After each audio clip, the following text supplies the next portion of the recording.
आज का सुसंस्कार आया राम गया राम, यानी आ गए और चले गए। इसका अर्थ क्या हुआ कि जन्म जन्मांतर से हम आया राम गया राम बने हुए हैं, यानी कि हमने जन्म लिया और जन्म लेकर के राग द्वेष को समाप्त करने का, अज्ञानता को समाप्त करने का कोई उपक्रम नहीं बनाया और मनोरंजन में लगे रहे, पांच इंद्रिय सुख के अंदर लगे रहे और नए कॉजेस डालते रहे। फिर नया जो है कर्म शरीर बन गया, फिर वो अज्ञानता बढ़ गई और फिर संसार के अंदर 84 लाख जीवा योनि में जैसे जैसे कर्म बने हुए भुगतता रहे। तो वो क्या हुआ, आया राम गया राम। हमको आया राम गया राम नहीं बनना है, हमको तो आया राम गया राम से ऊपर उठ करके और परमानेंटली ऐसा रास्ता ढूंढना है कि इस चक्कर में हमको जाना ही नहीं पड़े।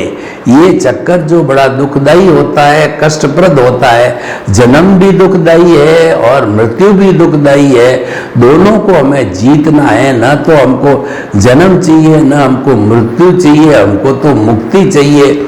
मुक्ति का अर्थ होता है स्व में अवस्थित होना, अपने आप में अवस्थित हो जाना, यानी अपना सेल्फ रियलाइजेशन करना।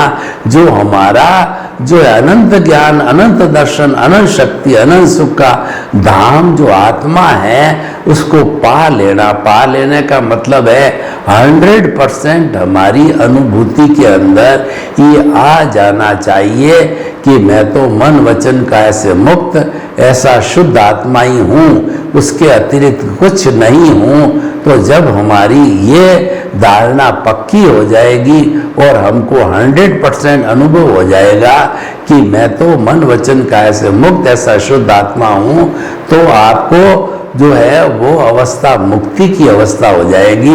उसके अंदर अज्ञानता समाप्त हो जाती है।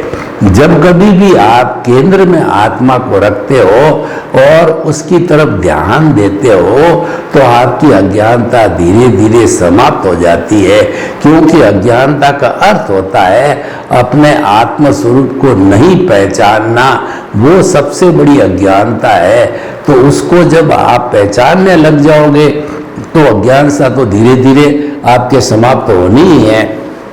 इसीलिए हम ये कहना चाहते हैं आपको कि आप जो है वह केंद्र में हमेशा को आत्मा को रखो और आया राम गया राम जो है वो तो हमारा एक कॉमन फीचर है, उसकी जगह हमको शाश्वत सुख को प्राप्त करना है।